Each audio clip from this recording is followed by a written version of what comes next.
Welcome back to the Making the Madness team preview series. Today we are going to talk about the Texas Tech Red Raiders. The starting five for the Texas Tech Red Raiders this season will look like at the one, you have Nimari Burnett at the two, you have Kyler Edwards at the three, Terrence Shannon at the four, transfer from UNLV, Joel Natomboy, and at the five, Marcus Santos Silva. Yeah, looking at this rotation, I think the point that stands out is kind of the guard rotation. Burnett, the freshman guard, along with Kyler Edwards. That's a really good backcourt. Edwards looked really good as a freshman, kind of come off the bench, adjusted to a role, but I think he can play both on and off the ball, be pretty effective. And then Nimari Burnett is a stud. He's going to be, I'd say, kind of like Jamias Ramsey. I think he probably leads the team in scoring, and he's going to be a huge impact player for the Red Raiders this year. Yeah, definitely. Burnett's a nice combo guard, good passer, good scorer. There's a lot to like with him. Coming in as a top 30 recruit, I believe he's going to play a huge role this season. Then obviously the two transfer big men, Marcus Santos Silva from VCU, a double-double machine. And then you have Joel Natomboy, who can step out and shoot. That's going to be huge for the Red Raiders this season.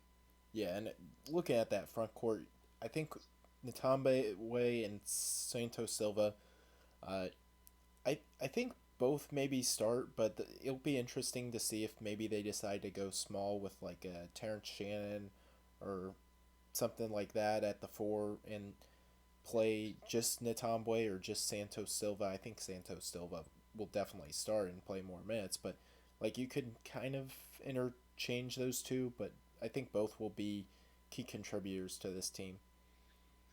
Yeah, definitely, without a doubt. And then there's few players that could have huge breakout seasons, but Terrence Shannon's on that list for sure. He looked really good early in the season, kind of struggled adjusting to the play in Big 12 play, but I think another year, another off season to kind of develop as a player, that's going to be huge for Shannon's game and ability to take that next step forward and be, a player that could potentially lead this Texas Tech team in scoring and help them, achieve high levels of success. Yeah, Shannon's one of the top breakout candidates in college basketball, and rightfully so. He's a lockdown defender. He's an efficient scorer, 46% from the field. He just isn't much of a shooter yet, and I think over time that can work itself out. Coming off the bench for the Red Raiders will be Jamarius Burton, Micah Peavy, Kevin McCullough, Avery Benson, and we'll throw this little caveat in there. I think Mac McClung, if he does get a waiver, will start, but uh, he needs a waiver first, obviously, to play. Right now, he doesn't have one, so we'll go on, pretending he's not in the rotation. But obviously, if he does get a waiver, he would probably start and maybe move an Edwards or Shannon to the bench. But for now, McClung doesn't have a waiver.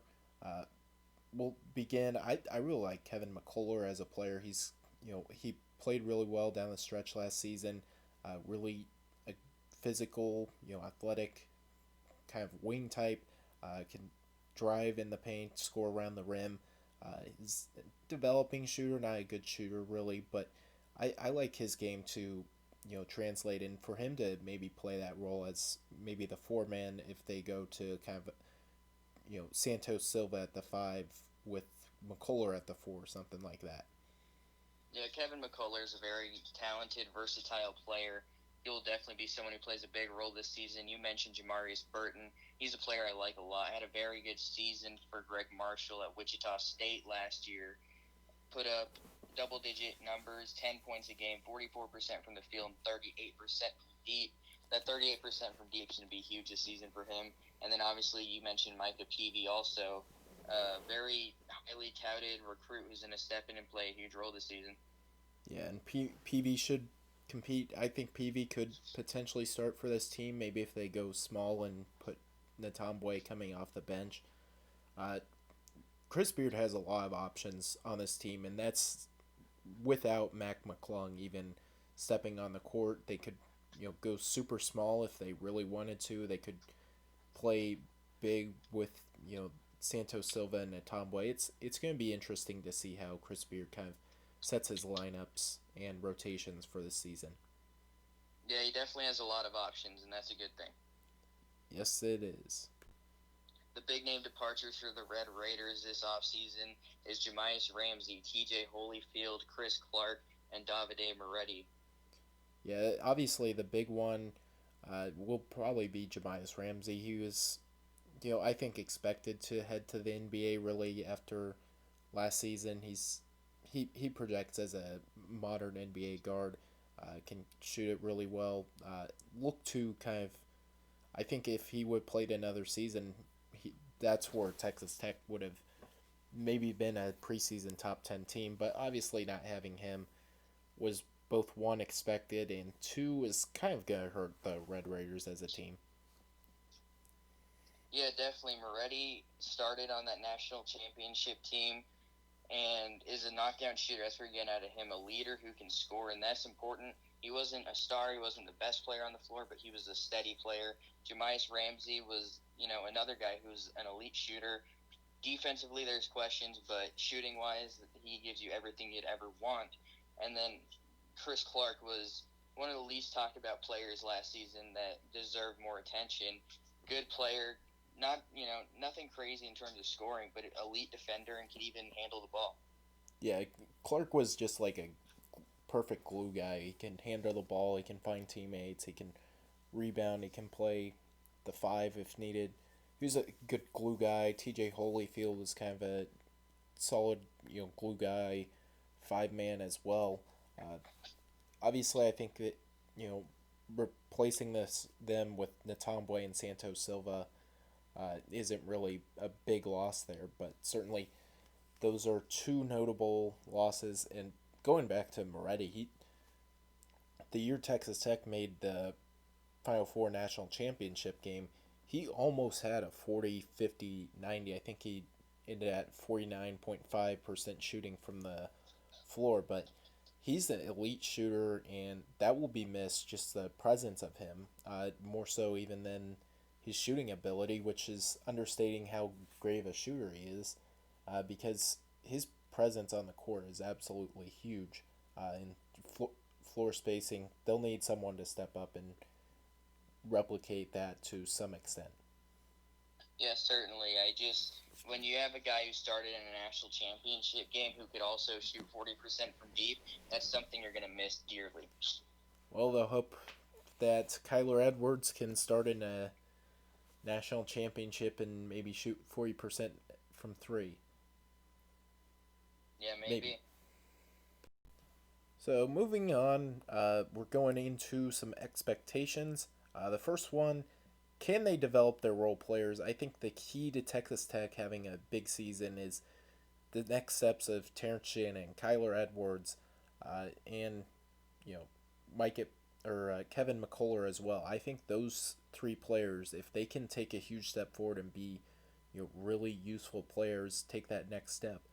That's where Texas Tech I think goes from being a team that can finish a little bit above average and be like in 7 seed in the NCAA tournament to being a team that can legitimately contend for a Big 12 title. That's just my opinion. Can they develop those role players? Yeah, I agree with that. And of course, the waiver situation with Mac McClung, that's in a way huge. I think Burton's a better player, but McClung, he will be an important piece of the team if he can receive a waiver this year. Definitely. And then the second question, can they compete for a Big 12 title? They didn't really come all that close last season, but the previous 2 seasons, one in 2019, they won the Big 12 title. And then in 2018, they came up really close, I think finishing second. So can they compete for a Big 12 title and maybe sneak out a Big 12 title in the end?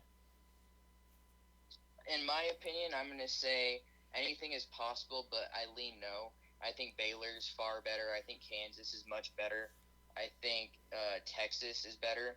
I think all those teams are, just a step ahead above of Texas Tech, but Texas Tech's certainly an NCAA tournament team.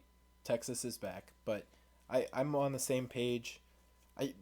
I'll say this: if you put Texas Tech's roster, or if you switched out coaches, if Chris Beard was coaching Texas and Shaka Smart was coaching Texas Tech, right now we would not be really talking about Texas Tech doing anything. That's just a tribute to how great of a coach Chris Beard is that we're kind of talking about a Texas Tech being a team that could potentially compete for Big 12 title. That's how good Chris Beard has been, and also how disappointing Shaka Smart's tenure at Texas has been. But I'm leaning with you. I would put them right now fifth in my Big 12 power rankings if I were doing it. I think Kansas, Baylor are clearly better teams, but I like West Virginia as well. They're returning pretty much everyone. And then you mentioned Texas. They're returning pretty much everyone and adding a top 10 recruit in the country. So I would say no on them competing for a Big 12 title, but certainly anything is possible when you have Chris Beard as a coach. Yeah, certainly. Chris Beard is one of the five best coaches in college basketball. Yes. And then the final question is, can they make a Final Four run? I'm going to say no. I just don't think overall they have the pieces that it takes to make a Final Four run this season. Yeah, I'm kind of on the same page. Maybe Terrence Shannon becomes Jarrett Culver like, and that changes, but for now, I just don't see it. 100%.